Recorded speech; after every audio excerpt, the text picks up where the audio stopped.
So Clive, obviously in your programme notes and previous conversations, you knew Leinster were going to come with a very, very serious side to Castle Park, take the BNI Cup very seriously, and produced a pretty impressive performance on Saturday. Having reviewed the game yesterday, what has been the main takeaways from the performance at the weekend?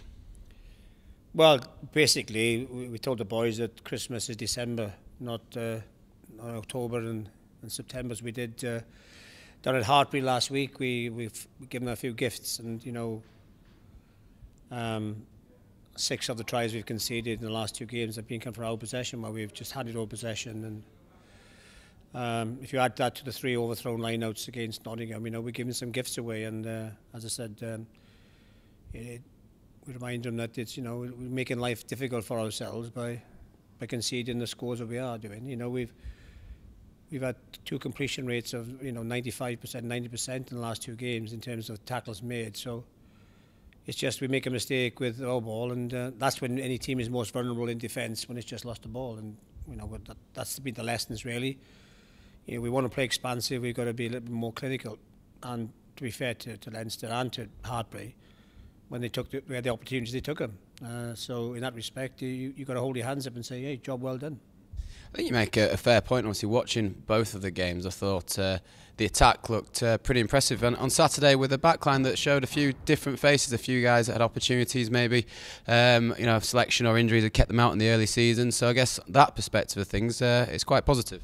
Yeah, well, everyone's battle hardened now. We've most of the boys have had a good chunk of games the last few weeks, and we'll need that going into when the league programme recommences out here against Cornish Pirates.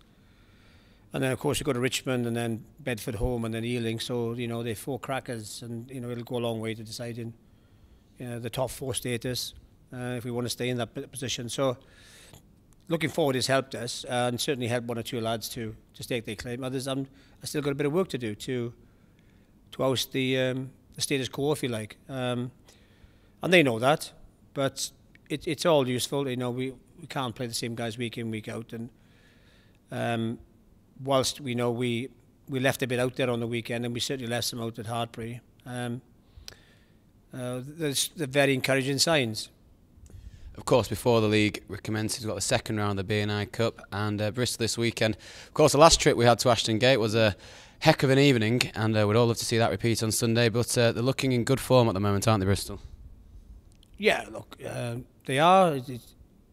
Everyone knows that they've got huge resources, and the parachute payment, etc., that they've got, and we know the budgets are poles apart. So they were before when we played them, and we've upset the apple cart there a couple of times.